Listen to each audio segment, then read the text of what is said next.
All right, Rob, welcome to the Create Right Now podcast. I am so excited to be able to dig into our conversation today. But first, before we get too far into it, I have to know, what is the secret for new writers who want to balance a career as a hybrid author? I don't know if there's a secret, Jared. And first of all, I want to say thank you so much for having me Mhm. on your show. I'm thrilled to be here. So it may not be a secret per se, but I can talk about my journey because I'm Mhm. about as hybrid as you can get. So I've had a 3 book deal with one of the largest independent publishers, a 3 book audiobook deal. I do have an agent, so I'm represented, and I've also self-published, then got my rights back from that publishing company, and I can go into that journey, if you want to call it that, if you want to discuss it. And I've also published through a collective. And Mhm. currently, or in about 2 weeks, I should say, my agents are Mhm. going out on submission with the first book of a new series out to Mhm. traditional publishers. So I have literally touched on every single possible aspect of publishing. So the secret, Interesting. Okay. yeah, I don't know if it's a secret, but I think really as an author, you want to be open to whatever road is best for your journey or whatever road might be open to you or that might open up to you at some point, right? Okay. I know a ton of writers who are like, I got to get the agent, I got to get the traditional deal, I got to go down that Mhm. path. I want to see my books in every Barnes and Noble and airport bookstores, et Mhm. cetera, et cetera, et cetera, which is fantastic. That's everybody's dream. But Mhm. people need to know that very few debut writers achieve that dream from the get go. Wait, So you mean not most writers don't get J.K. Rowling success and Harry Potter as the first book? no, but as you know, it does happen, right? And also, I think a lot of writers aren't aware of debut groups. Mhm. So every year, a group of probably 300 to 400 writers Mhm. get together through different types of channels like Slack or Discord or whatever. Okay. All these writers in every possible genre who are releasing in a particular year. I'm sure there's a debut 2025 group out there, a debut 2026 group Okay. that's probably already brewing, that type of thing. And all the writers kind of help each other to, because the idea is, a rising tide lifts all ships. So Mhm. it really does help to have that support and each other. But in terms of what path you want to take, it really depends on you. And the reason why I brought Mm. those debut groups up is because probably maybe 2 or 3 people out of Mhm. everyone who has a debut in any given year does have a breakout hit. So it does happen, and it happens pretty much every year, but that's going to be maybe 1% of everybody. Interesting. Yeah. Okay. So the idea of a debut group is really interesting to me. Is is the debut group like a closed community of more like published industry authors who are basically coming together to network and talk about these are the books that are coming out or these are the books to be aware of? Or is it just Neither. like an open community of like, hey, I want to go be a part of this community? It's okay. So it's a community of people whose books are coming Mhm. out in that Who's particular book? year. Gotcha. Gotcha. Okay. So if you're in the 2025 debut group, that Mhm. means that your book is coming out in 2025. So the only Mhm. published authors would have been someone who has a book from January 1st to today within Gotcha. Okay, that that time. makes sense. Yeah. I believe that it's mostly traditionally published authors in the debut groups, but they might be open to anybody at this Mhm. point. And if anyone who is watching does have a book coming out in 2025 or 2026, I would highly recommend Googling, the 2025 debut group, find Mhm. it. It could be a Facebook group, it could be a Slack channel, Mhm. both, maybe on Discord. So my first book, which is called The Prisoner of Paradise, I happen to have it here. Mhm. Excellent. Originally, and we can talk about this because this is very much part of my hybrid journey, and Mhm. there's 2 editions of it. This is actually the second edition, Mhm. which was published after I left my traditional publisher. But the Interesting. first Okay. edition came out on, I believe, November 30th of 2021. Not a great Okay. date. Originally, I thought, oh, it's around holiday time. People are going to be buying it for gifts, which did happen, by the way. But you're also competing with literally every other gift under the sun and every other author under the sun. People Yep. keep super busy between Yep. Thanksgiving and the December Yep. holidays. I've But heard the times that I've actually heard this before from a number of authors of the time to not publish is that November December category because yeah, either it's true. competition and a second thing that was interesting is that if you publish at the end of the year, then when January, then people start saying, well, that was last year's book. That actually happened. Now, Mm-hmm, one of the benefits and the reason why I bring the date up is mm-hmm, because since I was on the cusp of 2021 and 2022, I mm-hmm. was in both the 2021 and the 2022 debut groups. So I got the Oh, advantages interesting. of gaining all that knowledge, sharing whatever knowledge I had with other people, meeting Mm-hmm, a ton of those authors, by the way, mm-hmm. many of whom I'm still friends with. So there was that advantage. But otherwise, I would Interesting. recommend Okay. just sticking to 1 year and not doing it at that time. Well, that is really, really cool. I know I'm definitely going to have to go check out some of these debut groups, Rob. But first, let me welcome everybody to the Create Right Now podcast. It is a phenomenal pleasure to be able to have you here. Today, we're going to be chatting about what it means to be a hybrid author. We're going to be digging into all of the different components. When we think about each of these aspects of the journey. So Rob has done it all. We're going to go through embarking on the writing journey, what that writing process looked like in being a hybrid author and working on different genres. We're going to talk about navigating the hybrid path. Rob has been involved in a lot and a number of different industries. What does it mean to be a hybrid author? We're going to go into how he has achieved 10 recognitions, 10 awards. So incredible. What a great way to be able to put your stuff out there, be able to gain recognition for your books. I have so many questions about that. And then we'll go into some insight and advice. I've already learned a couple of things and it's only been a couple minutes. So this is going to be a great conversation and make sure to stick around for the end. We'll be doing a live reading of Rob's book, The Prisoner of Paradise. So that's going to be really, really cool. And welcome to the Create Right Now podcast. I'm Kauffman. I'm your host, and I'm on a mission to help you solve the problems of the world with the process, lifestyle, and mindset that it takes to be an author. So come join us because we're starting right now. All right, my friends. So I saw a number of you guys hop into the chat. Welcome everybody to the stream. Megan, ML, Maddie over from Twitch. Welcome, welcome, welcome, my friends. Coffee, you're like, can't stay, just about to edit, but wanted to pop in, say hello, and leave a like. I appreciate you, my friend. Thank you for stopping by. Editing, you guys know I love editing. Always a plus. And Dreamy Chocolate, welcome. Just got on here. What is a hybrid author? That's an absolutely great question. You actually beat me to this question by about 1 minute. So we're actually going to go into what is a hybrid author first, but let me start by introducing our guest today. So Rob Samborn is repped by Park Fine and Brower Literary Management. He had a 3-book deal with a mid-sized press and a 3-book audiobook deal with Tantor Media, as well as audiobooks through Blackstone.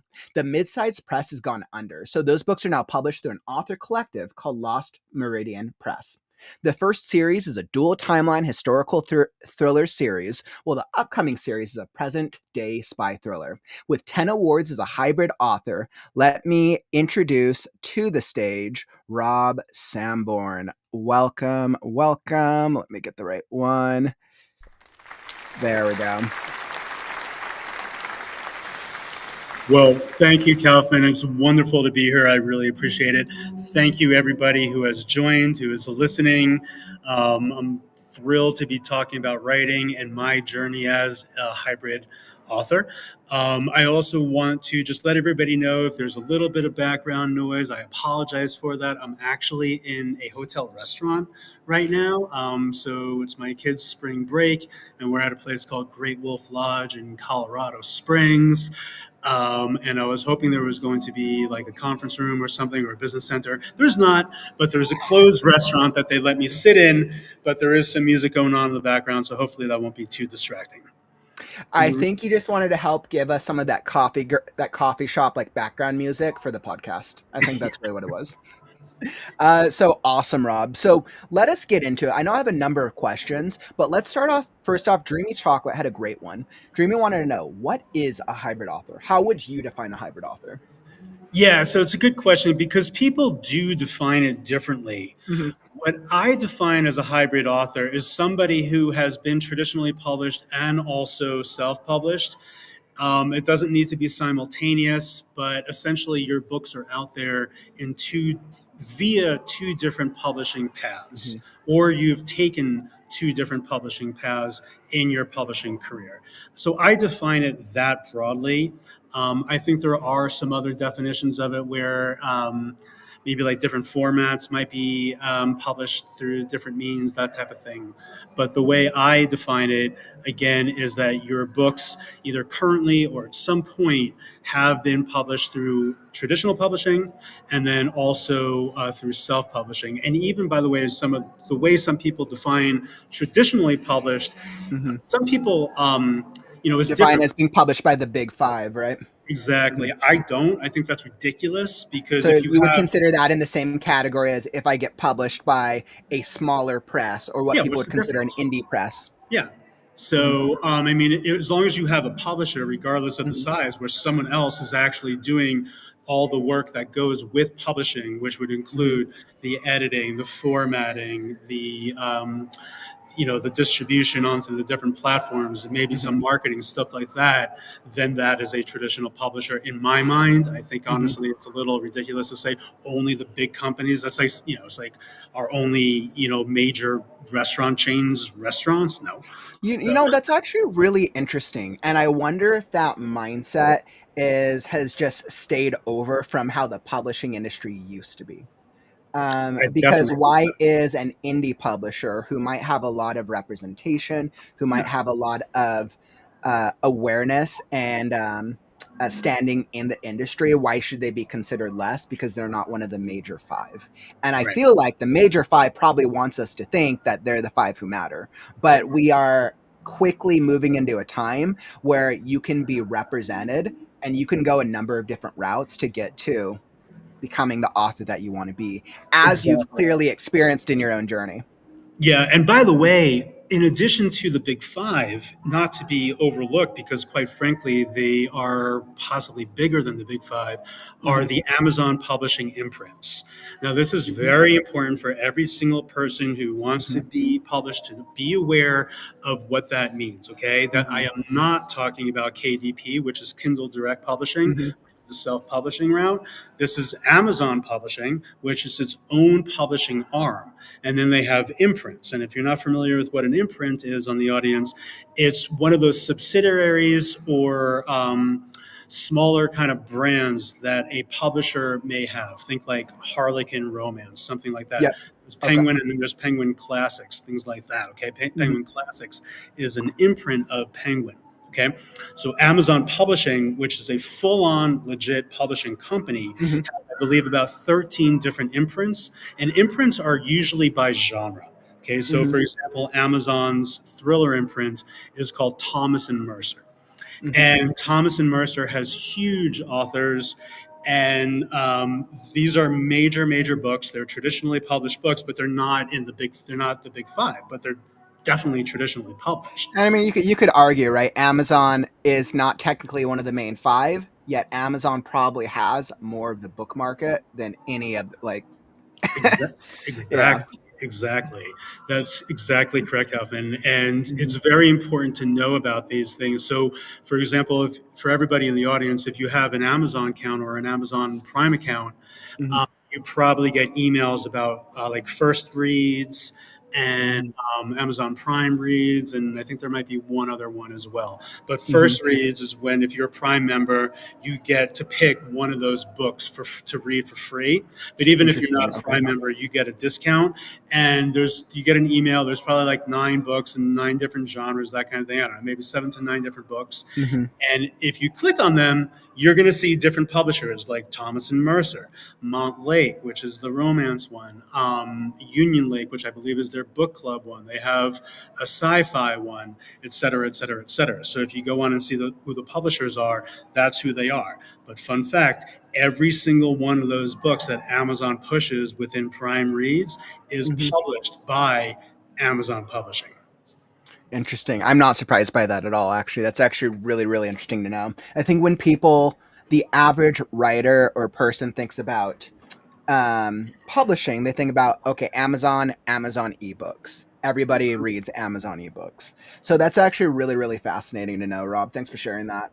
Sure. So thinking about your journey as a whole, you've been on quite the endeavor. You've been on quite the experience. So let's go back a number of years. I know we're going to be hopping into The Prisoner of Paradise first, but was The Prisoner of Paradise, was that your debut novel? And what inspired you to bring it to life? Yeah. Well, thanks for the question. So, yes, this is The Prisoner of Paradise, Mm-hmm. and it was my debut novel. And so I actually have a screenwriting background, Kauffman. I believe you do as well, and Mm-hmm. be happy to chat about that. And I actually originally wrote The Prisoner of Paradise as a script. Mm-hmm. So the inspiration behind it was that I've always been fascinated with the idea of soulmates. So maybe I should tell the audience what it's about, actually. So it's a dual Okay. timeline thriller about an American couple who travel to Venice, Italy. And the husband comes to believe that his true soulmate is not his wife, but a woman whose soul has been imprisoned in the world's largest oil painting. It's a real painting. It's Interesting. in Venice, and this painting is gigantic. There's probably about 700 people in this painting.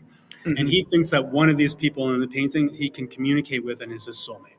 His wife Interesting. Okay. thinks that he's suffering from mental delusions, as you might, but he's adamant that this is all real. And then through a Okay. series of past life regressions, discovers this ancient secret society who, over hundreds of years, has developed a method of Mm-hmm. extracting people's souls from their bodies, and they imprison the souls in this two-dimensional purgatory of sorts. He will Oh, do that anything is that he fun. That's thinks. fun. Okay. Yeah, so he'll do anything that he can to free her, but freeing Mm-hmm. her means freeing everybody, and this secret society claims that they're all evil.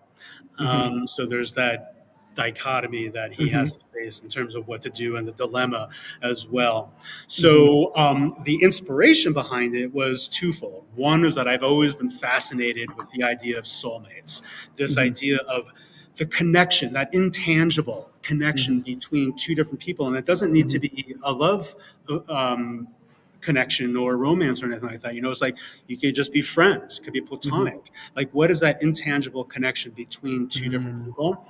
And the second thing was actually on a trip to Venice. Mm-hmm. I saw this painting. I was like, my God, I need to write about this. Venice itself is incredible. So I married those two concepts together, and The Prisoner of Paradise was born. So I originally wrote it as a script. It was optioned by a production company founded by DreamWorks execs, which was very cool. Wow. Okay. But yeah, but they never made the movie. And when the rights reverted back to me, I decided to try my hand at novel writing. So I adapted Okay. my own script into a novel, Mm-hmm. got an agent. They went out on submission, got a Mm-hmm. 3-book deal with a company called Touchpoint Press Okay. in 2019. Okay. COVID happened, so that Mm-hmm. delayed the publication by a year. And then the Mm-hmm. first edition came out in 2021. So Okay. very long answer to your question. Oh no, that's totally all good. And I'm so fascinated by your book, by your story. I think the idea of soulmates combined with that painting, it sounds like it creates quite a story to experience. So I know the first book you said was 2019. I Was wrote the it. No,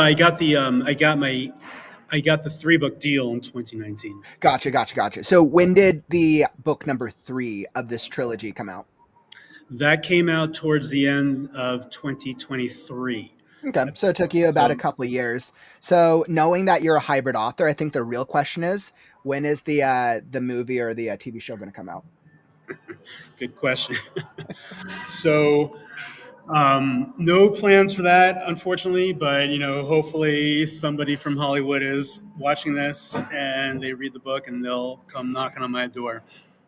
You know what's interesting is, and I hear this. I've heard this from people over in the screenwriting industry now. Is that a lot of the production companies are becoming less and less interested in picking up works that do not have a pre-existing franchise. So even more books are being picked up now to be turned into scripts because of the fan base. It seems like that It's been happens a quite thing. a I think bit. it's just becoming And even more so. yeah, and even books that like I mean, all the time, movies and Hmm. shows come out were based upon a book that I had never heard of. Hmm. In fact, like I just literally just watched The Electric State the other day, which I Hmm. don't know why it got such bad reviews. I liked it. I think maybe it I got haven't watched it. Was it good? I thought it was good. I watched it with my 9-year-old daughter. She loved it. The Hmm. special effects are fantastic. I mean, it's not amazing, and Hmm. the premise is a little derivative of some other properties that have been out there. Mm. But I bring it up. First of all, I think it got bad reviews because apparently it cost $320 million to make, Mm. which is I mean, insane. I'm not surprised. I mean, the two lead stars are both very well known. Yeah, but I bring Hmm. it up because it was based on a book that I had never heard of. I never read Hmm. it, and it got made into a $320 million movie. So, That is called the script got put into the right hands of the right person, and then the right money got invested into it.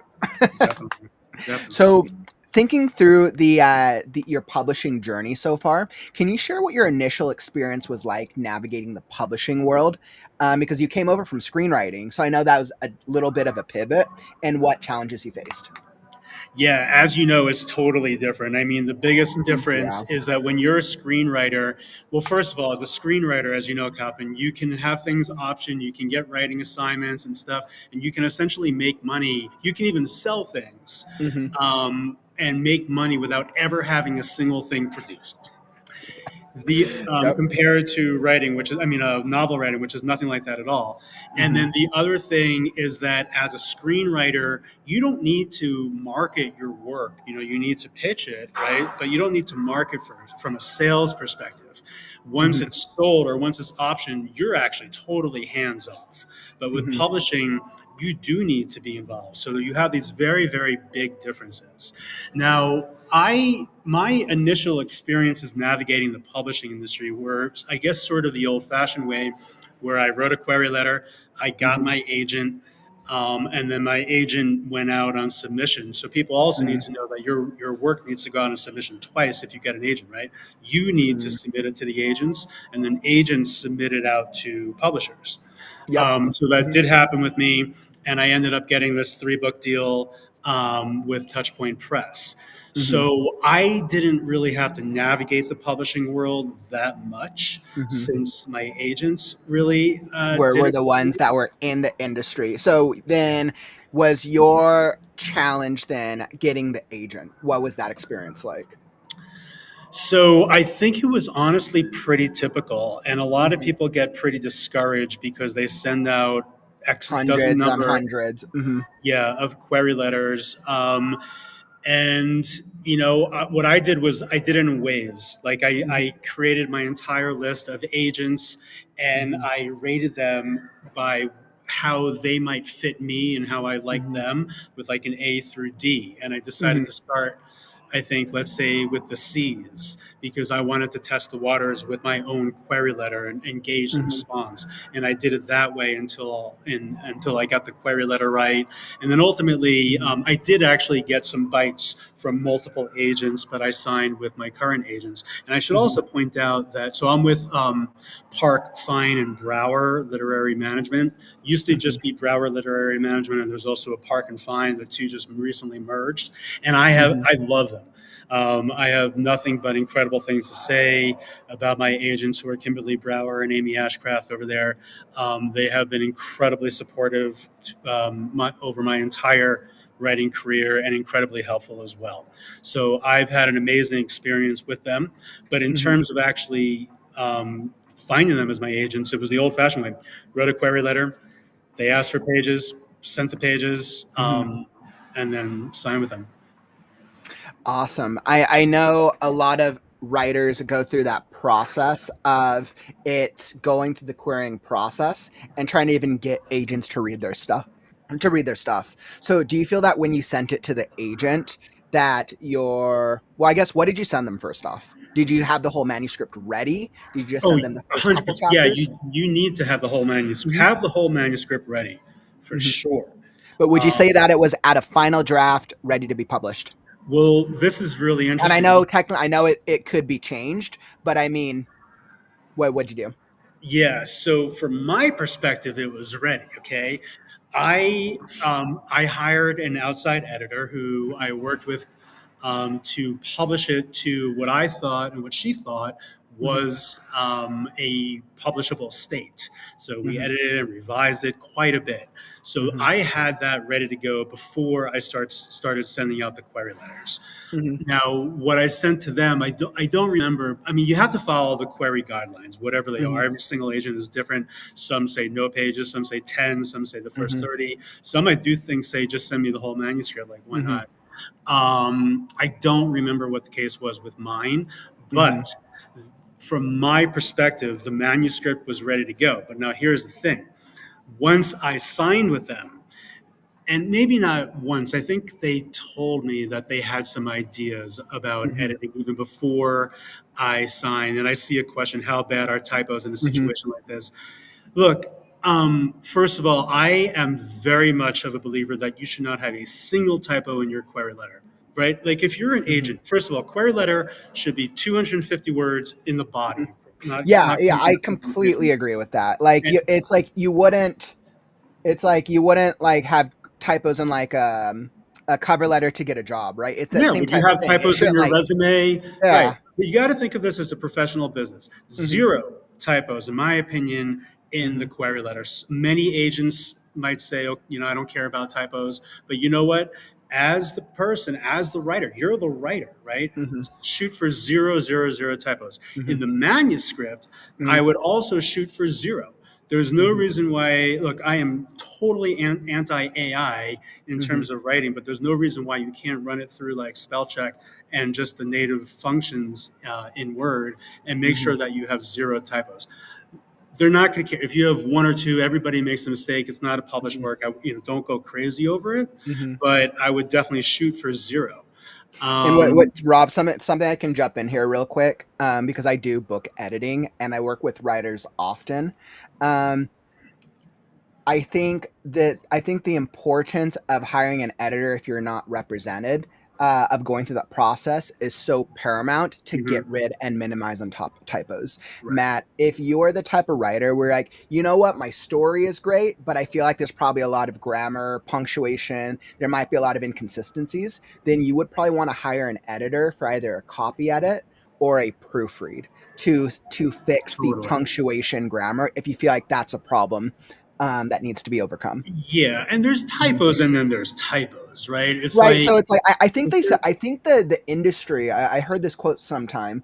I think there will always be some typos in a manuscript, but yeah. I think traditional publishing considers like it's like one typo for every like 1,000 words or something like I that. thought it Even was with way like higher than professional editing. yeah. And then it's like also look if you're getting like a comma, you don't put a comma in the right place, Hmm. right? Whatever, no one's really going to care. Or you have one misspelled word that no one's going to care about that either. But if you're consistently getting like there, and there Hmm. mixed up, that's a problem.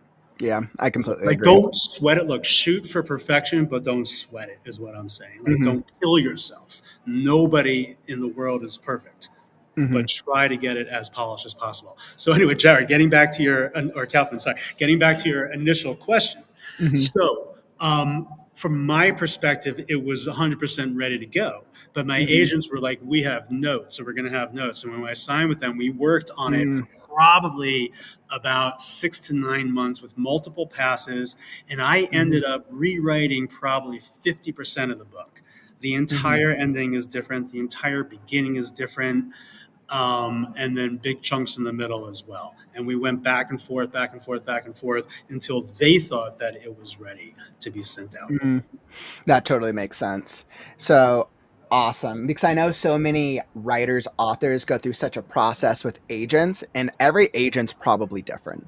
So I Yes, think that's 100%. absolutely, mhm, Yes, and that's really, really yeah, awesome. my agents also act as managers, which I would highly recommend. it's huge, because think Mhm. about, a lot of agents do not do any type of editing or Mhm. managerial type of work Mhm. at all. Some Um, do, some do, some some don't. do, But I yeah, think you have mine to be don't. prepared for either possibility. Right.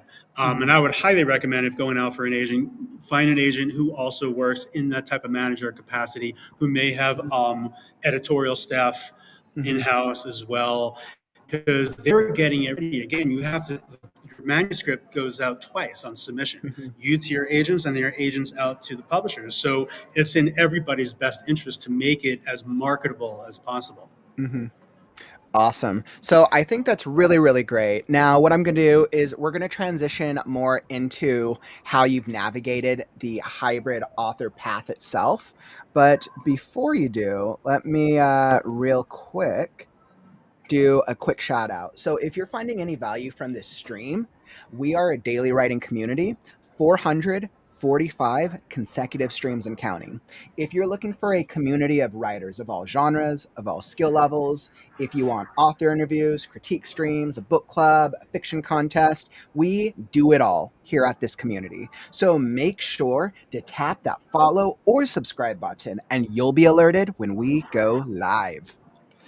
All right, awesome. So I wanted to make sure to do the quick subscribe ask. So going into the hybrid path itself, Rob, how did you balance the elements of traditional and self-publishing throughout your career? Because I know we've kind of talked about this 3-book deal. I want to kind of dig into where you had to find balance between the two. Yeah, so I went down the hybrid path because of two different reasons. Okay. One was intentional, the other, you could say, was not desirable, but Mm-hmm. I needed, if I was forced onto that path, you could say. Mm-hmm. Okay. So yes, so I did get the 3-book deal with Touchpoint Press, and also through that I got a 3-book audiobook deal with Tantor Media. Mm-hmm. And then one or two of my books are also with Blackstone for audio.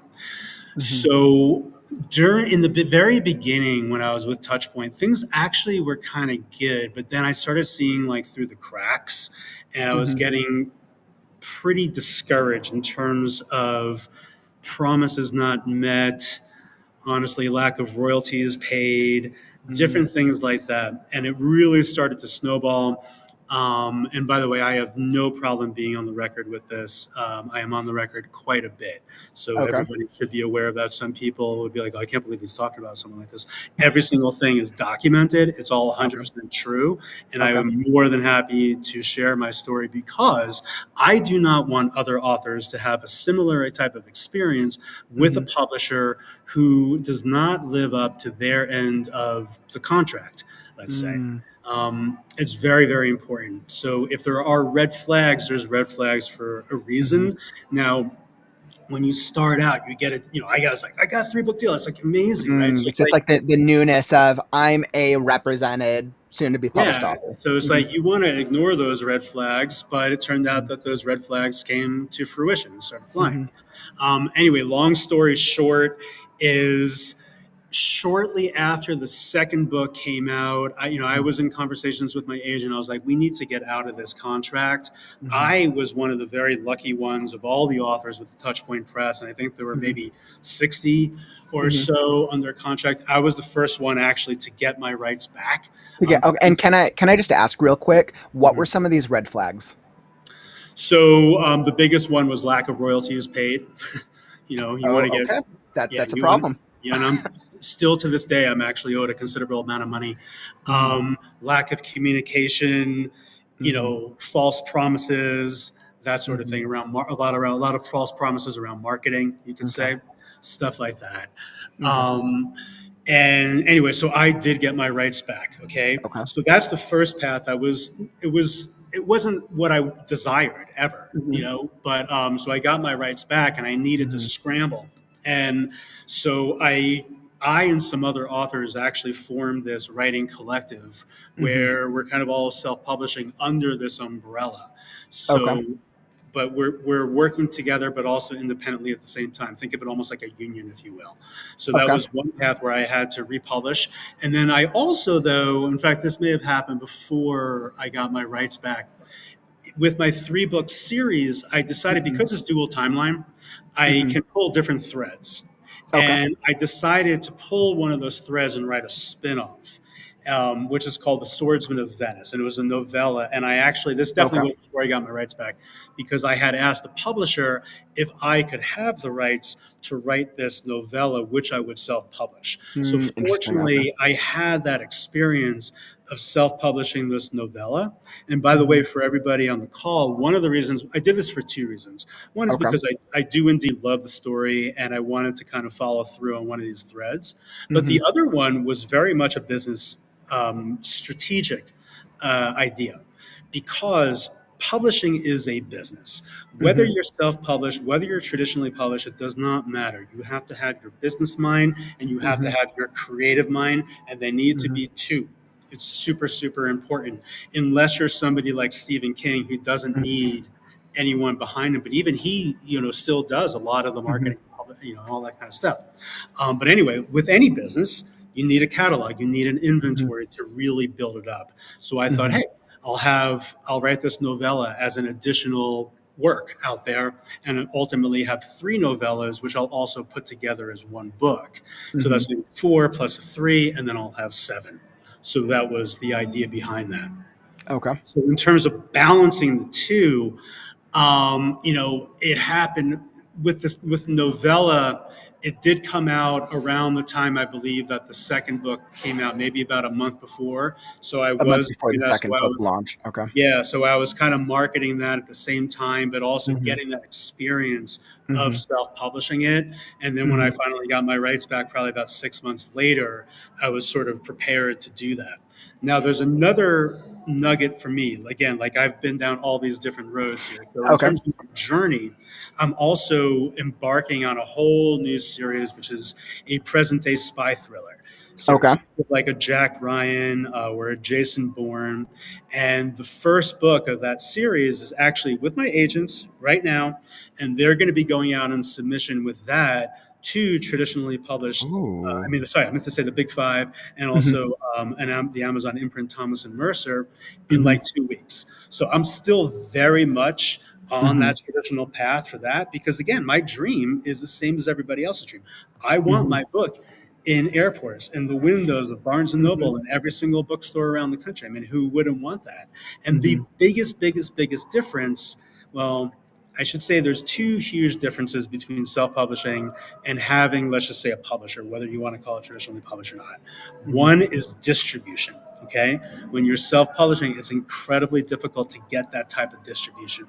Now, the Mhm. flip side to that is the other difference, which is that you get all the royalties. You don't have to Mhm. pay a publisher a cut of your royalties.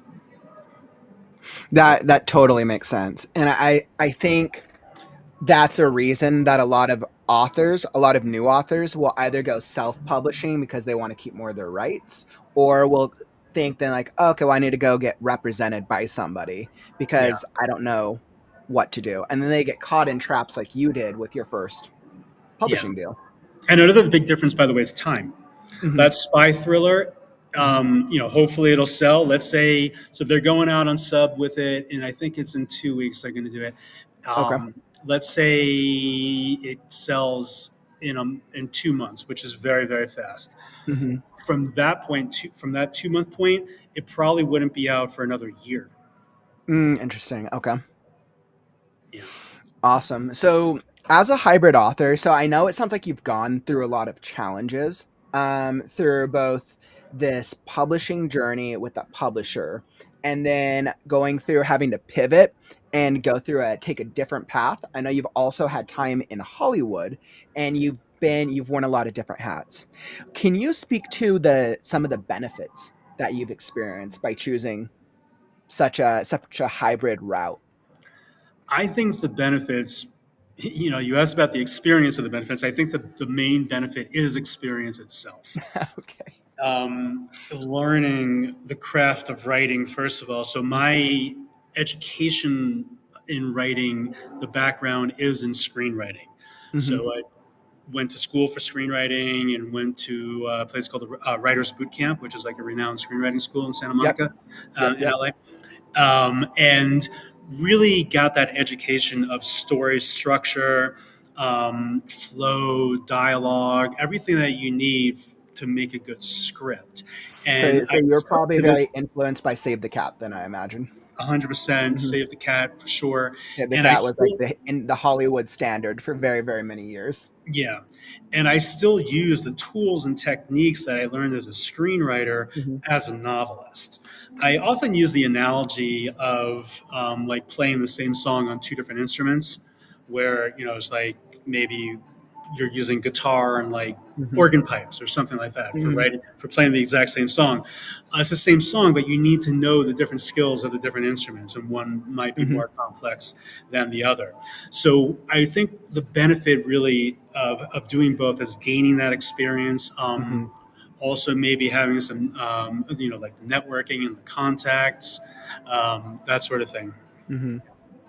Yeah, I always like to tell writers that whether they are working on a script, a novel, a graphic novel, an animated, an adaptation, whatever it is, the one thing that doesn't change is storytelling. Now, Mhm. each of these mediums, the way we do the storytelling is different, right? Yep. A script, we're focused more heavily on dialogue and action, whereas a novel, we get the interiority. But at the heart of every great story is character development, some type of world building, and how do we connect this story with a Mhm. reader, with a viewer, 100%. with whoever is experiencing it. Yep. Mhm. And I think we can definitely resonate and relate on that. So I think that's absolutely incredible. Totally agree. Now, you've achieved a lot of recognition in your career, which is actually really, really cool. And I know this is a strategy that a lot of writers will go after contests, after awards, after different types of avenues to get their stuff out there. What strategies did you employ to gain visibility and recognition for your work? As many as I possibly could. And this goes Good back answer. to, yeah, this goes back to the debut groups that Mhm, I was part of, because I learned a lot from them. I was behind the eight ball a little bit in the beginning, mhm, but you want to do everything that you possibly can to get your name out there. I'm a huge believer in brand awareness and mhm, brand recognition. mhm, So whatever the case may be, podcasts, mhm, any type of marketing, your website, newsletters, all that kind of stuff, writing guest blogs, mhm, wherever you can have your name out there. Because frankly, most of the people on this call, right, like 5 minutes after it ends, they're going to mhm, completely forget my name. But it's now in their heads. So mhm, let's say they do see my name on the bottom of the book or whatever, like, oh, wait a minute, why does that name sound familiar? Like, even if mhm. they Yep. can't place it, there's Mhm, that connection, and maybe they're going to want to pick it up because they have that semblance yep. of memory of that Mhm. name, and like, okay, why do I know this person? And then they read Mhm. it, maybe they're going to be interested in it. But every single little thing that you can That's possibly the same reason that billboards are still effective because you drive by something, you see an advertisement totally. for McDonald's burger, and then you're next week Yes. you're near McDonald's like, oh yeah, why do I want a burger now? Right? I It's was literally, you took the advertising. words Yep. out of my mouth, Calvin. I was about to say it's like billboard marketing, like, Mhm, or imagine like a lawyer, right? mhm, Oh, got into an accident, call blah, blah, blah, blah. mhm, No one, a million cars must pass that billboard, and not mhm, one person is going to remember the name, mhm, especially after getting into an accident, unless the accident happens underneath the billboard, mhm. right? But if you do get into an accident, like, oh my God, who should I call? You're like, okay, why do I remember blah, blah, blah? So I'm a big believer in that. What of all the different strategies that you've gone through or that you've tried to gain awareness? I know you mentioned podcasts. I know you mentioned newsletters. A number of things that I know many authors are aware of that they should be doing. Is there one thing that you would say has brought you more awareness, or that's brought you the most success out of these different strategies? Yeah, well, first of all, I obviously forgot social media in that list, which Of should be at the course. very top. And social media is tough for a lot of people, and I fully get that. And it's a constantly changing landscape of where Hmm. to be. And the other thing is that it's extraordinarily time consuming. It is. Like, let's say you want to do one post, you might need to post on like five or six different platforms. You don't need to. but Mhm. you kind of want to. Mhm. And first of all, I think the number one rule of thumb is that there is no golden key that Mhm. works for everybody or even works for every single book. There are Mhm. all these services out there like, oh, I can, like these author services, I can do blah, blah, blah for you and make your book a huge success and make you a huge success. Some things work, some things don't. Mhm. And that's why for me I think it's important to try as much as possible. So in answer to your question, I do think that probably social media, and it's not like I have hundreds of thousands of followers or anything even close, Mhm. but that's been helpful. I don't know if it necessarily even moves the needle for Mhm. sales that much. For sales, I think that paid ads Mhm. have done the best for Have me. done the most. And would you say, have you leveraged paid ads through Facebook, through Amazon? Are there certain platforms that have worked the best for you? So I've done it on Facebook, Okay. TikTok, Okay. Instagram, Amazon, and BookBub. Okay. Primarily, maybe something else that I can't think of. To be And in the honest, espionage genre, which platform's done the best for you right. and as a whole? So here's the thing. So Facebook, first of all, I do not advertise on Facebook at all anymore for a couple of different reasons. So you moved away from the platform.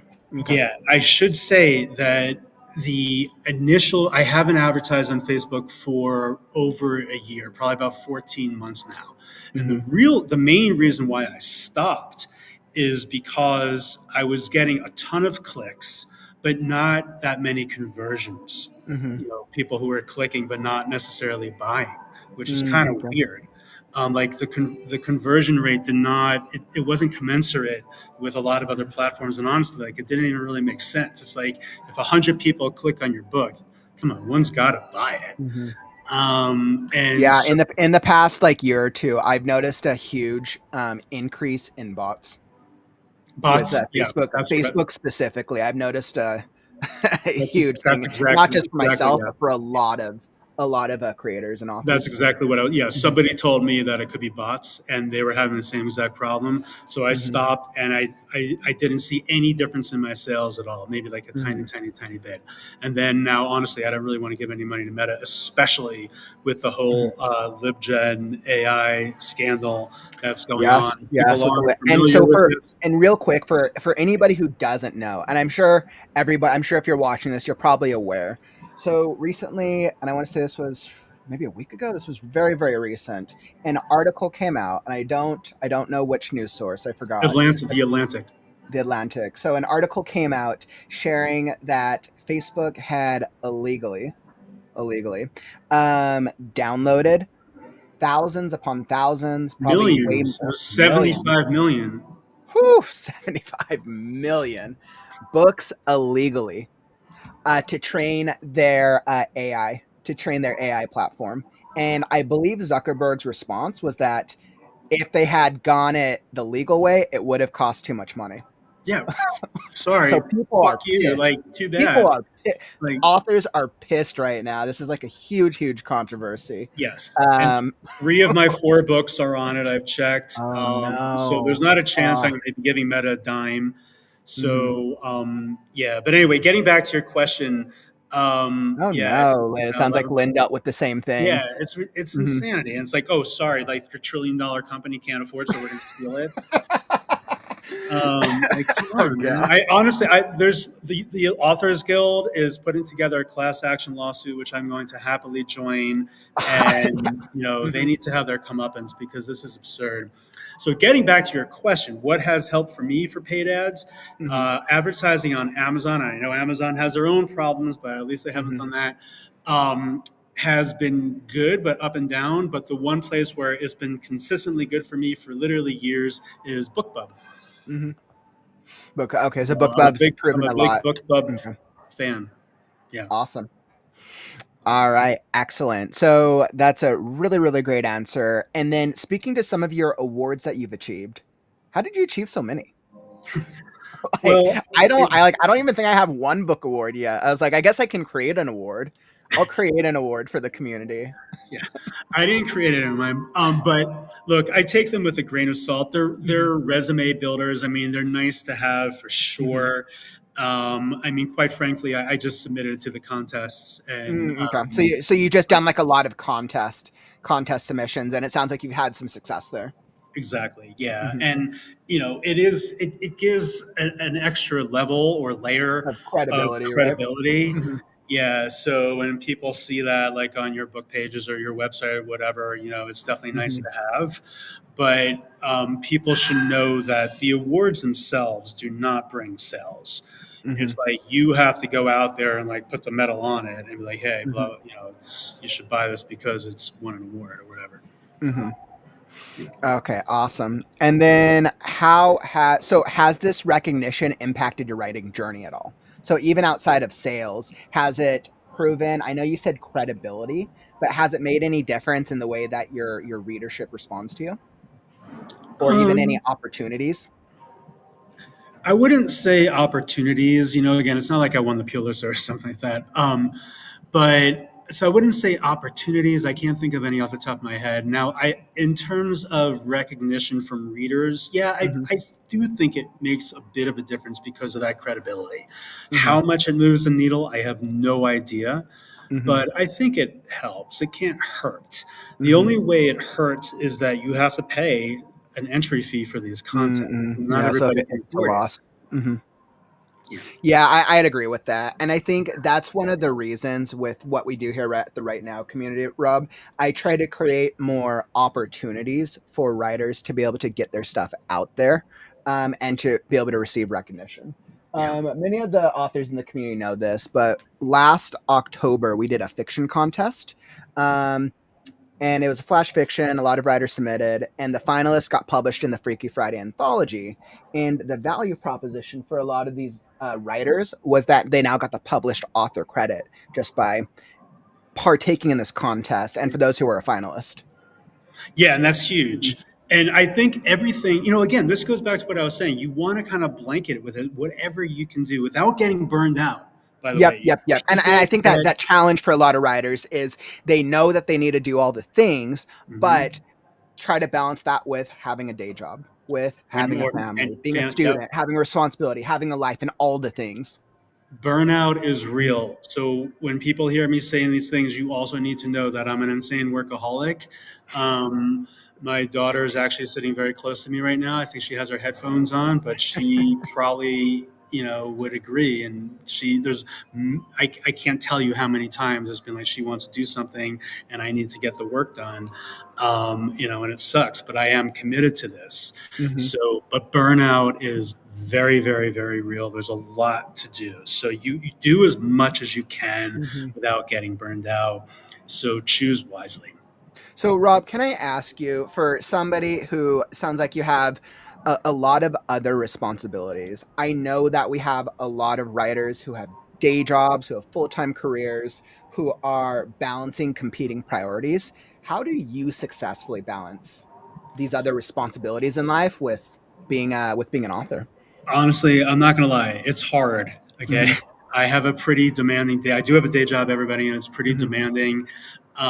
It's way more than 40 hours a week. It's Hmm. high stress. But I do enjoy it. And it also I make money from writing, but I make way more money from my day job, of Gotcha. course. Okay. So I typically write nights and weekends. Hmm. I haven't watched other than literally last night. I hadn't, and so I do try to watch stuff with my daughter, Hmm. but I don't really watch TV by myself, kind of ever. Anywhere, Like, because that time is you're focused on writing yeah, or which sucks writing because I related stuff. love watching TV and movies. Like it's one of my Hmm. things to do. So between projects, I take a little bit of a break, but like Hmm. I try not to veg out. Hmm. I love sports, but I don't watch sports Hmm. on Sundays or Saturdays or whatever. So, and it kind of sucks. It does. Like I Hmm. want to do more relaxing things. I'm starting to feel that burnout, but Hmm. I'm also kind of starting to see the light at the end of the tunnel. Hopefully, it's not a Okay. train. Okay. But the goal is to be a full time writer. Mhm. And to do that, it means I need to be making enough money from writing to be able to Mhm. quit my day job and Mhm. support my family. And Exactly. Mhm. I've invested so much time and truthfully money into this Mhm. that I don't want to, I'm not at a point of giving that up because Mhm. I can see it Mhm. happening in the pretty relatively near future. Mhm.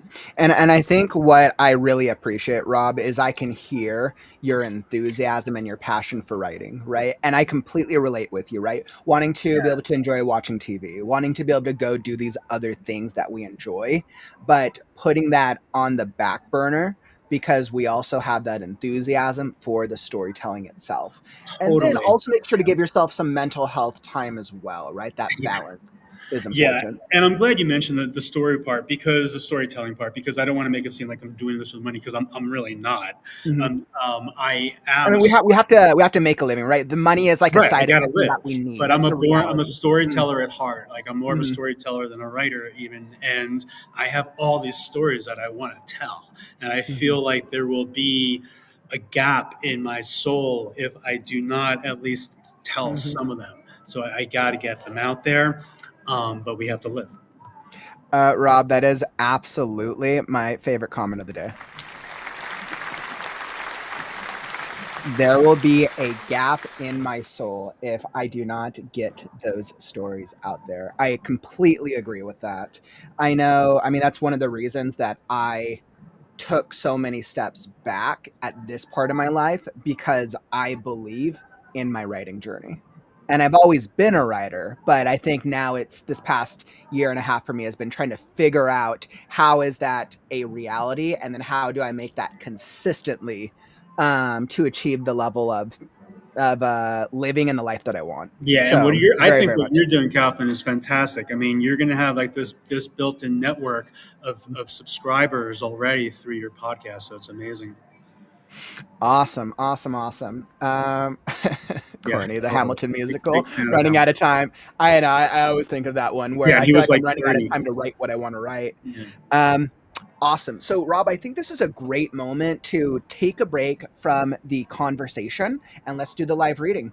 Okay, sounds good. Let's hear it. So, what we're going to do for those of you who are just hopping into the podcast, we're going to hop into Rob's going to do a live reading of his, and you said it's a dual timeline spy. It's like a No, dual not spies, not spies. It's a dual timeline thriller. It's not dual a spy. timeline thriller called The Prisoner of Paradise. Yeah, And and for any of here's you guys who have questions, ooh, excellent. I'm going to throw it up on the screen in just a moment. And for any of you guys who have questions for Rob or myself about the what it means to be a hybrid author, about any part of the journey, drop your questions in the comments. We're going to hop into the Q&A portion after the live reading. Okay, so I got you all queued up over here, Rob. So before you start on it, is there anything that the viewers should be aware of? Anything you need to set them up for? Yeah, so I gave the premise before. Mhm, So just to recap again, it's a dual timeline thriller. This particular book is set entirely in Venice, Italy, about 70% in the present day and 30% in the past, in mhm. 1588 and 1589. Um, and then it becomes a trilogy, and there's also a spin-off, which I would love to talk about a little bit after the reading. But Awesome. otherwise, we can jump right in and whenever you're ready. All right, perfect, Rob. I am all ready to go, and you can start whenever you'd like. Okay. 1589 AD, Republic of Venice. What you followed? Angelo Mascari struggled to catch his breath, panting from his 20-minute sprint through serpentine streets in oppressive summer humidity, not yet able to answer the tall nobleman glaring at him with steady, pale blue eyes. Unfamiliar with this district of Venice, Angelo's nerves demanded his senses be at full attention. They stood on the fondamenta of a narrow canal at a corner outside the Jewish ghetto. No torches or lanterns lit the footbridge, the walls, porticos, or a dozen other potential hiding spots on either side of the waterway. Silently, he thanked the moon for its fullness, as its light would provide precious seconds of reaction time should a lurker reveal himself. A black skiff bobbed next to them. Other than retreating the way he'd come, the boat was his only option for escape. He was hesitant to trust the nobleman, but with friends in short supply and a warrant on his head, Angelo had little choice. That the man had yet to kill or arrest him was a promising sign. He slowed his breathing and leaned against the wall, the stucco's mildew finer than wet velvet. You spoke the truth, Angelo said between inhalations. I should not have gone. The heavy sea air left a salty tang on his lips. What you followed? His contact asked with a clipped whisper. Though the windows in the four-story buildings looming over them were shuttered, voices carried in the cramped neighborhood. No, impossible. Angelo scanned the alley and glanced over his shoulder, more concerned with potential pursuers than prying ears. His words betrayed his confidence. No one was aware of his attendance at his beloved's sentencing, but anything was possible. I know that now. His unnamed collaborator narrowed his eyes, seemingly reading Angelo's doubt. 6 or 7 decades of lines etched themselves into the man's face, framed by chin-length oyster gray hair. A snub nose lay in waiting over a trimmed beard of tarnished silver. Your childish endeavor accomplished nothing and nearly ended your life. Angelo did not appreciate this near stranger chastising him, but he held his tongue. During their lone prior meeting, the man declined to disclose how he knew of Angelo's predicament. He had also refused to divulge his identity, though his precise modulated diction and distinct upper-class air exposed his nobility. And you ruined your garments. He scowled at Angelo's lacerated hemp doublet and blood-stained white wool shirt, a stark contrast from the man's all-black posh attire. That may pose a problem, he said. Angelo scratched the squalid bandage that wrapped his left ear. Having neither bathed nor seen a mirror in many days, grime coated his bruised face and his matted, curly dark hair, but he cared not about his appearance. The incredible sight he witnessed less than an hour earlier dominated his thoughts, though he had yet to process it. He loathed to trust his eyes. From a concealed alcove in perhaps the largest room in Venice, he had watched, helpless. As his enemies concluded their ritual, it appeared as though they had drained Isabella's very life essence from her body. In the flesh, yet flesh no more. The unimaginable agony she endured. His final vision of the once beautiful girl, wilted and shackled, would be engraved in his brain for the remainder of his days, however few they may be. He blamed himself for the whole of the affair. How could he not? Though only 20, Angelo strove to live a virtuous life despite the widespread vice in his city. In the end, he succumbed to the greatest addiction of all, love.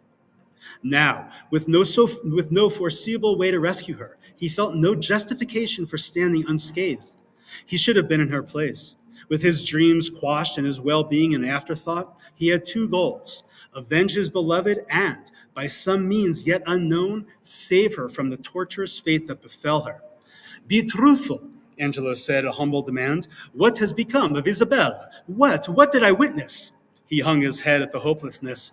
Mourn later. She is not lost forever.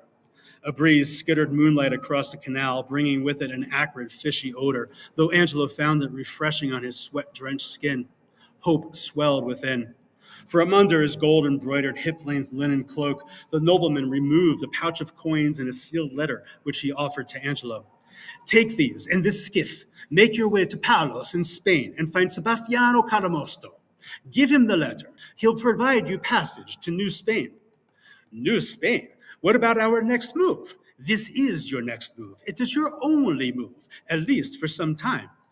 It's the other side of the world. Angelo abhorred the desperation in his voice, like a punished boy sent away when a man's work had to be done. At present, you're a liability to the guild, to the cause at large. You'll be caught here anywhere in the Republic, perhaps anywhere in Europe. Go, post haste. The ceremony has surely ended by now. Angelo eyed the boat. He had already been forced to flee danger twice in 3 days. The mere notion of abandoning Venice without so much as a goodbye to his friends and family grated his core. He'd never set foot on the mainland and was now told to traverse it. A most uncertain future lay beyond the horizon. How could he help Isabella from across the oceans, idling for years with a handful of ducats to his name? No, Angelo said, I cannot leave my home. You should have considered that before seducing a married woman. Angelo seethed. She's the love of my life, not some wanton mistress. I'll join your cause and fight them here. He grasped the rapier at his hip. Your prowess with the blade is well known. The nobleman laid a gentle hand over Angelo's and guided the sword into its sheath. But how will you fare against 100 men? I shall die fighting. Death is but the first consideration, and then your beloved will indeed be lost forever. Angelo conceded and released the hilt. He accepted the letter and coin purse, tucking them into his doublet. To what purpose do you aid me? Answer that, I pray you. Mutual adversaries. You may be the key to their demise. I'll send word when it's safe to return, when we can free Isabella and the others. Now go. With a reluctant nod, Angelo untied the small boat, then clasped his collaborator's hand. Thank you, sir. Tell me, how can I save her? We need to. A whiz through the air was followed by the sickening thud of penetrating flesh and bone. The nobleman gazed at the blood pooling around the tip of the arrow jutting from his right shoulder, then at Angelo with a mouth agape and befuddled eyes. A second arrow embedded itself in the collaborator's thigh. Cries of anguish slipped from the old man's sagging lips. He dropped to his knees. The sight of yet another person's blood inches away from was too much for Angelo to bear. Like all Venetians, he was accustomed to injury and death, but never like what he'd witnessed recently, not so sadistically. Go, the man ordered, straining to utter the command. You've seen what happens if they catch you alive. Angelo crouched and examined the arrow. There's nothing you can do. Shifting to the wall, Angelo peeked around the corner. Two hulking men dressed in dark garb, one winding a crossbow, the other loading a bolt into his, stood 30 paces away. How? How can I save her? Angelo asked in a whisper, crouching close to his collaborator. If he didn't learn now, he'd likely never learn. Love of God, Mascati! The man gripped Angelo's collar. What are you waiting for? Footsteps ambushed them. Angelo squeezed the nobleman's uninjured shoulder, then drew his rapier. Wrong shall be righted, starting now. The attackers reached the corner. Both wore hoods obscuring much of their faces. A scar spread from the larger one's eye to his mouth. The shorter of the two, though taller than Angelo, had an unruly beard. Run, you fool! The nobleman shouted as he slunk into the canal just below the bearded man's swipe. The nobleman struggled to swim away, but the assailant caught his cloak and hauled him back onto the ledge. The larger attacker charged. Angelo was ready. He lunged his rapier at the man's crossbow, inducing an errant shot. The arrow ricocheted off the wall. In a flash, the man dropped the weapon, drew his short sword, and unleashed an assault. He pressed Angelo without remorse, driving the bout down the length of the narrow fondamenta. The strikes were relentless and crushing, but the attacker's shoddy technique exposed a weakness. His arm remained stiff, his wrist lacked rotation.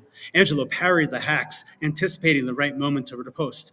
It soon arrived. He angled for a side-cutting stroke, but an arrow flew through the flesh between his knuckles, cleaving a lump of skin from the back of his hand and spraying his arm with blood. The bearded assailant, while kneeing the nobleman to the ground, had shot with remarkable aim. Angelo gritted his teeth. His scorching right hand would be useless in this contest. In one fluid motion, Angelo parried a wild swing from the attacker, tossed his rapier to his weaker left hand, and pivoted, dodging another blow. The switch drove his opponent off balance. His blade scraped the wall. Angelo circled the man's short sword with his rapier and squatted, completing his move with a slice through both thighs. The man dropped to his knees, writhing in agony. Angelo kicked his chin, then booted him into the canal. Isabella was not yet lost.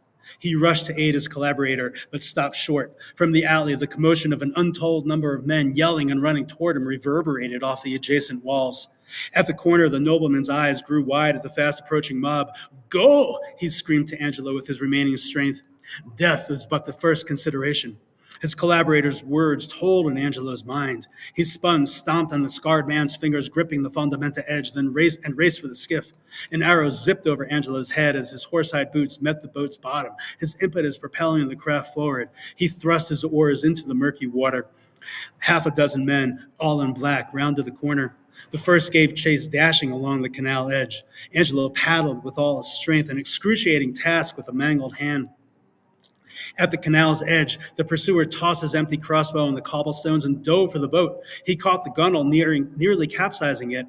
The ordered will take you, he cried as he climbed in. Angelo yanked an oar from its rowlock and swung it into the attacker's cheek, knocking the man into the water.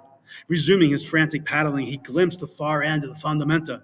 As the bearded assailant pressed the nobleman to the ground, the old man stretched for his boot, retrieved the dagger, and slid the blade across his own throat. Stunned, Angelo wrested an oar to cross himself. An arrow struck the skiff. Another flew past his ear. As more arrows landed in the water, Angelo hunkered and rowed furiously to the wider Rio di San Girolamo canal, which led to the open waters of the Venetian lagoon. Guilt roared through him. His collaborator's death was on his hands. A vision of Isabella flashed in his mind. More mio, I failed you. One day, he vowed, one day her captors will feel a pain far more severe.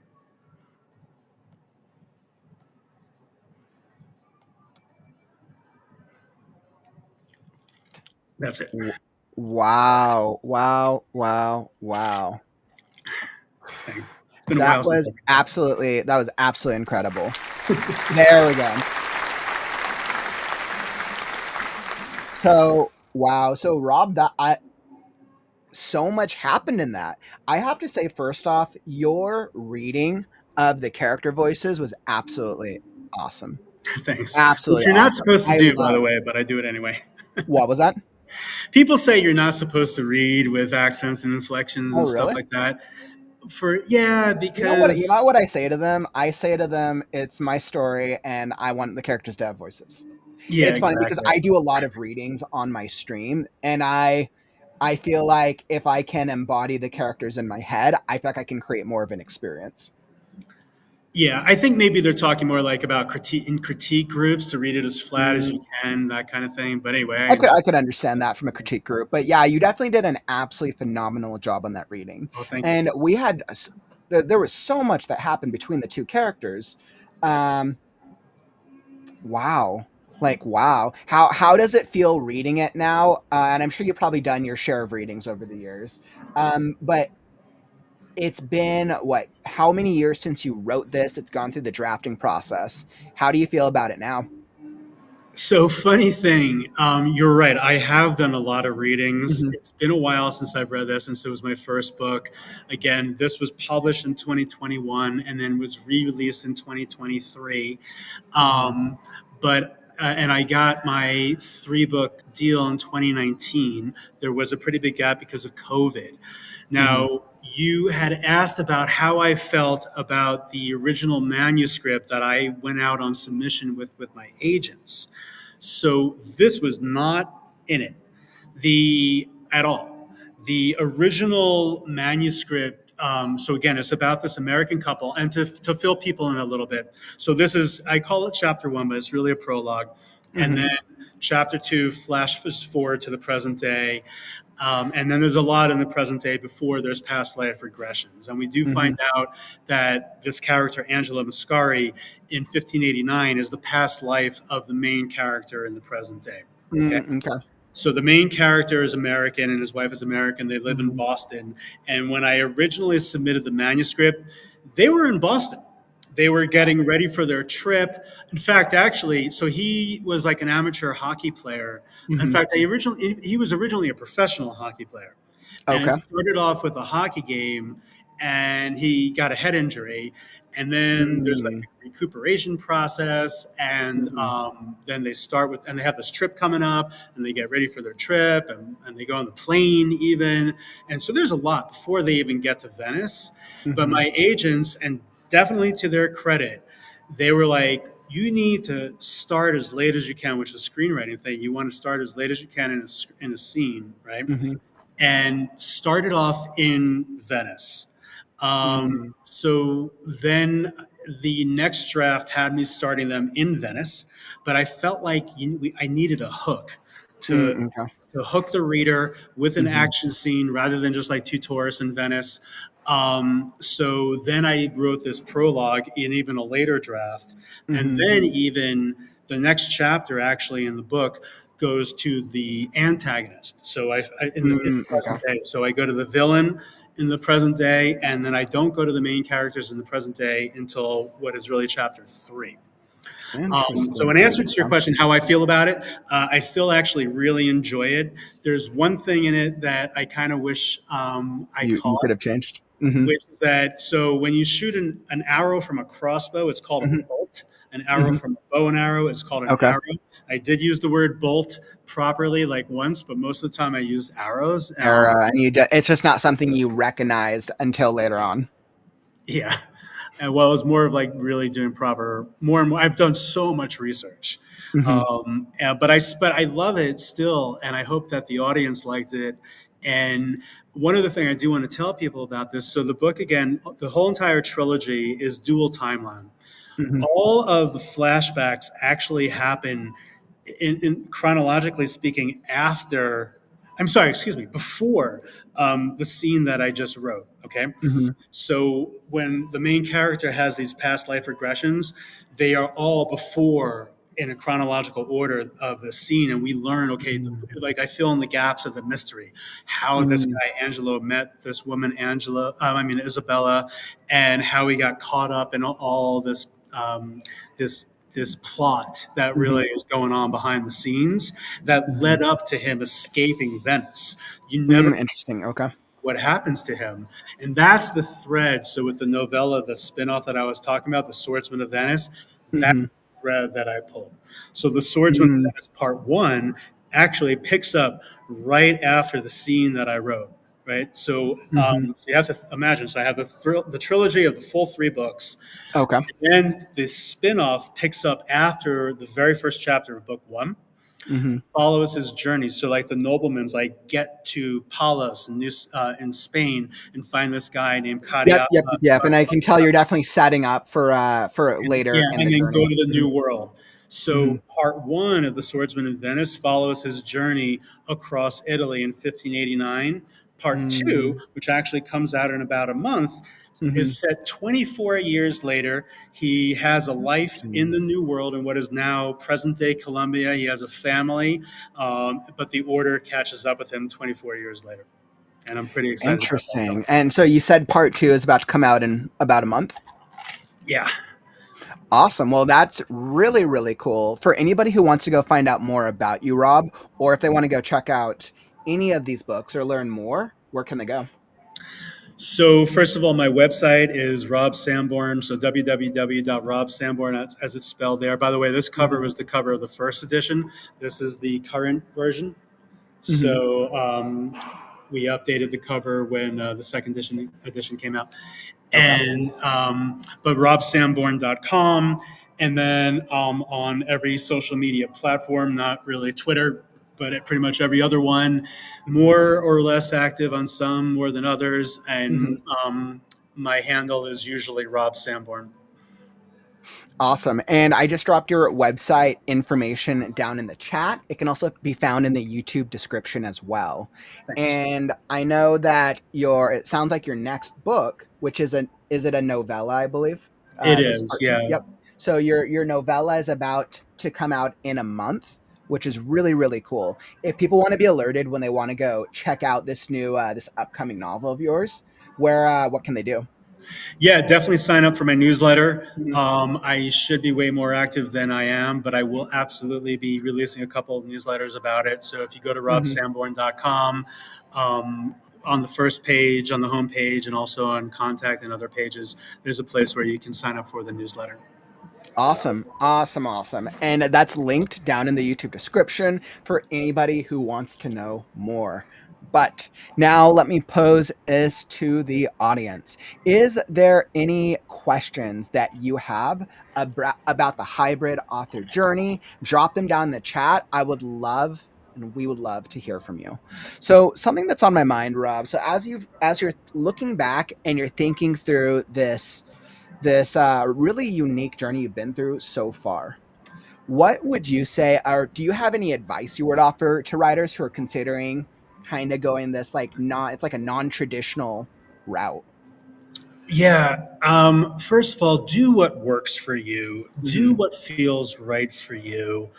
You do not need to be beholden to any particular path. In fact, Hmm. you as a writer, you have multiple paths that you can take. Your work has multiple paths that Hmm. it can take. Again, this exact book has been down multiple paths, not just for print, but also for audio and ebooks as well. So you have these different paths that you can take, and take whatever works for you. If a door Hmm. opens and it feels right, take it. Mm-hmm. If it's the type of thing where you want to go down the traditional path, but maybe it's not feeling right and it feels like it's going to take another year or two, then Mm-hmm. maybe explore self-publishing. Things have changed dramatically in publishing.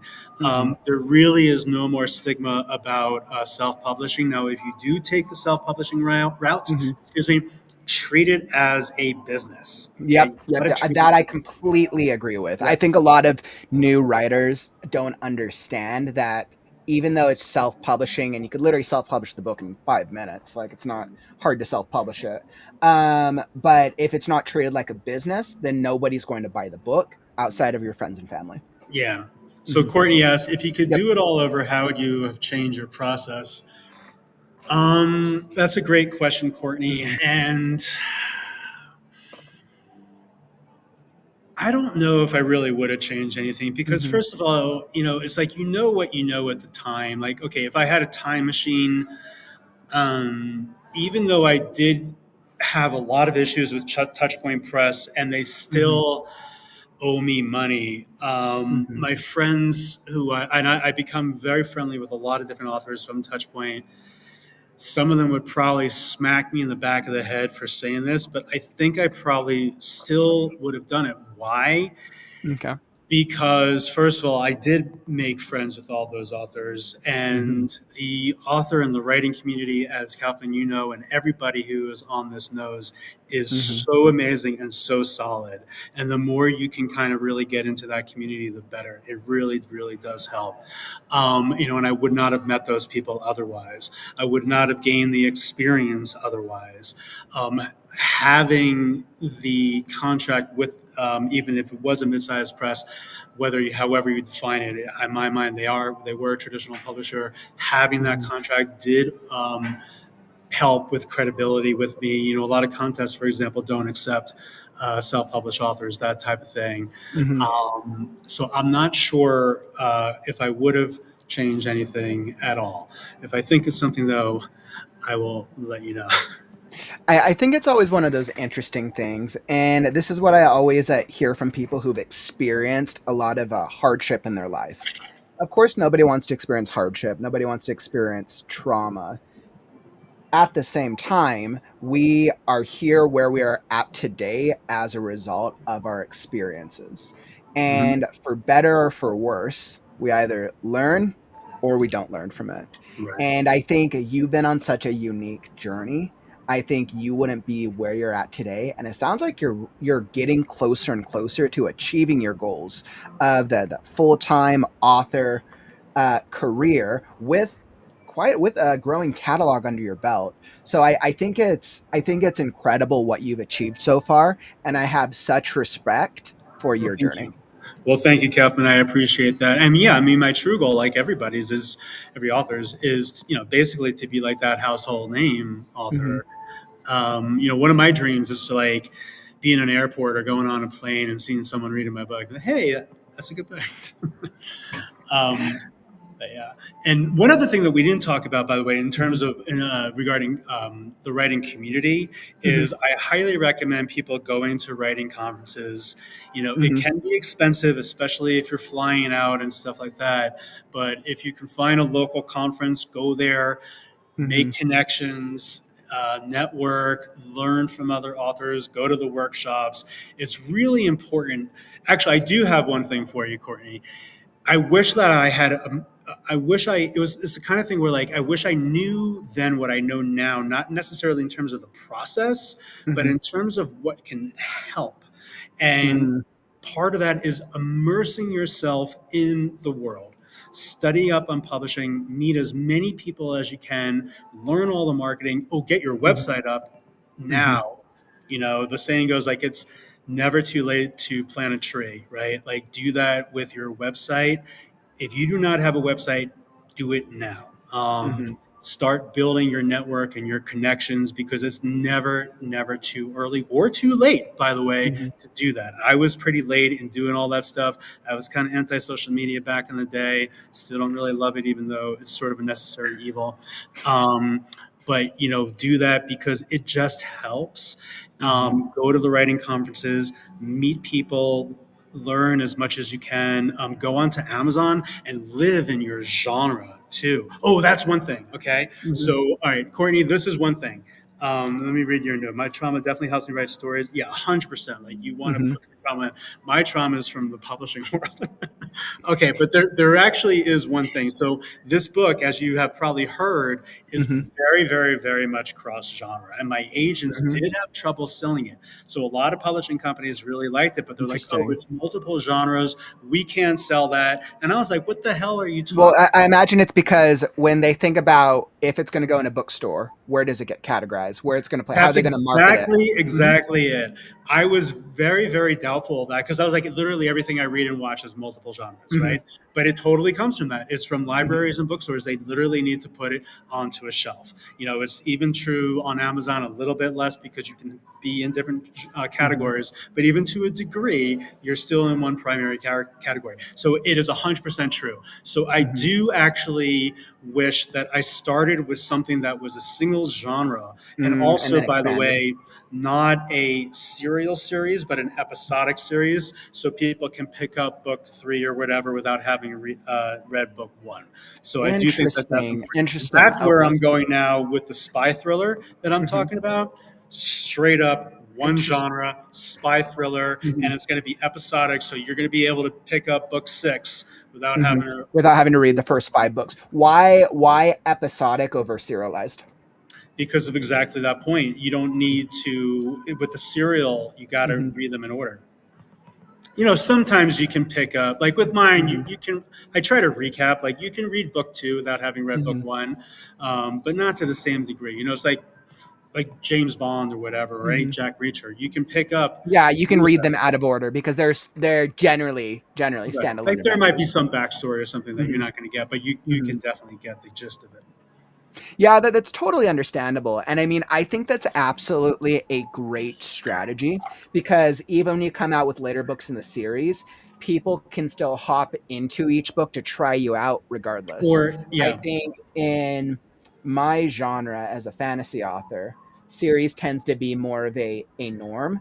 And then even my writing style, I'm like, I don't think I could imagine writing a story without making it a long series for me personally, but I know it does create an obstacle. People have to like the first book, and I then have to get them through the series. right. As Courtney wrote, interconnected standalones. Yep, And yep, I love that.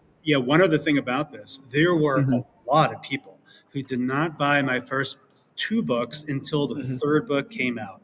They wanted, because they Yep, did not want to I, wait for the whole I've series. heard that. I think that's definitely happening with the Swordsman of Venice, the spinoff. Hmm. So I'm Hmm. actually going to race to get the Swordsman of Venice Part 3 done Hmm. as fast as possible. I'm hoping by the end of this year, so I can have that done and then also stitch it together as a single book. But I Hmm. definitely experienced that with the main part of the trilogy where people, they did not buy it, the first two, until the third one was out. And I still, to this Hmm. day, people buy all three at the same time. Hmm. Yeah, I think that's absolutely really important to keep in mind. I think a lot of readers uh, read books very quickly, Hmm. and especially for an author they're not familiar with, Yeah. taking that investment into one book. If they read through it, it's done. Hopefully, Yeah. it's a great book, and they know that if it is a great book, they're going to want to read more. But then, how long Right. does it take for the rest of the series to They be don't want written? to. They take one day to read it, Mhm. and then they have to wait a year for the next one to come out. And I get which that. I Yeah. think what you're doing with your standalones is a great strategy. I think as a writer, if we're able to balance, if we are working on a series with standalone or prequel or things that expand the universe in the meantime, can help to pull readers and keep them engaged. Yeah, so that's something that I wish I had done. And also living in your genre, like go look at the top 100 books on Amazon in your genre, read Hmm. them, look at the covers, study them, try and create a crystal ball for yourself of what's going Hmm. to be popular 2 years from now, really, right? Hmm. An easy way to, not easy, but one way you actually do get insight into that is actually on Amazon. You can sort by publication date and see what's coming out. So you Hmm. can see what's coming out in the future. You can go I onto love that. NetGalley. and you Mm-hmm. can read books that haven't been released yet, and you need to review them. Be kind, by the way. If you're, give what you're planning on getting. Mm-hmm. So, I, Awesome. Well, I think that's some absolutely great advice, Rob. Thank you so much for sharing. Now, as we're approaching this part of the podcast, we're about to wrap up. But before I let you go, I always have to ask all of my guests one final question. If tomorrow was your last chapter in the book of life, you were hit by a bus, what quote or philosophy of your own making would you leave behind for the writers, readers, authors of the world? oh man, I thought you were going to ask me to put the nuclear hot sauce on my last chicken wing. This is a great question. And, going back to stories, stories are not just part of the human experience, they are the human experience. Stories are what make us human, right? I love animals, and I have incredible respect for them, and I think we always underestimate their intelligence. But no other species on the planet, as far as I know anyway, tells stories. So I I think that I was gonna say I absolutely love that, Rob. I think that's very, very brings us to such a human experience level. Stories are not just part of the human experience; they are the human experience. They are what make us human. thanks for typing it up. Rob, it's been an absolutely great conversation with you today. I Likewise, I feel Kauffman. like coming out of this, I've learned so much about your journey. I've learned a lot of things about like, okay, what would I do? Like trying to balance different aspects of hybrid, being a hybrid author, and I still have so many more questions that are on my mind. But I just want to say thank you for taking time out of your schedule to Thank you. come chat, come share your knowledge, and come share your expertise with us today. Thank you, Kauffman. It's been an awesome conversation. Hope we can do this in person one day. Yeah, Um, I hope so as well. It's my eventual goal because, like I know you mentioned conventions. It is my eventual goal to travel, to go public speaking, to do all these. One day the podcast can be in person, and I can afford to just fly people out and do all the things in person, like the big creators do. One Yeah, day, I and believe. thank you to the audience. Thank you, Courtney. Yes, for I am at the Great Wolf Lodge in Colorado Springs, Colorado, right now. I apologize again for the noise. It's like the only quiet place I could find, which is a restaurant off of the lobby, um, where I'm gonna go get a drink and then go to the pool. So, Kaplan, again, thank you so much, everybody who attended. Thank you. It's been an absolute pleasure being on this show. Awesome. All right. Thanks so much, Rob. And we will wrap up. We'll move right into the intro or the outro as we talk about creative writing on the morrow. So today was a great conversation. We'll be back tomorrow with, let's see, Monday is our, let's see, Monday. Do I have updates for y'all? So if you're a YouTube channel member, we'll have our YouTube channel member hangout session. We formerly call this the accountability group, but essentially you're just going to be able to come hang out with us for an hour. We'll check up on our writing and we'll kind of see how everyone's doing. It's just a very informal hangout session for some writers to just get together. If you want to come join us, make sure you're a YouTube channel member. All you have to do is click that join button down below the video. $4.99 to join. It's a monthly membership. You get the icons, you get the emojis, you'll get the access to this bi-weekly channel member group, and then you'll also get access to the live stream, the channel member only live streams. So definitely recommend come join us. The hangout will be tomorrow. The last time we did it was really, really fun. I love hanging out with the other writers in the community. If you're looking for something to watch next, go check out the last episode of the Create Right Now podcast. How can you be your own hero? Linked down in the YouTube description down below. And don't forget, if you like this stream, tap that like button on your way out. Help us show the algorithm that writing streams are cool. All right, my friends, it's been an absolutely great conversation today, but unfortunately, that brings us to the end of the stream. Don't forget, words are wind, but stories are forever. I'm Kauffman, and I'll catch you on the morrow. Stay creative, writers. Right now. Right now. Right now. Right now. Right now. Because it's time to write now.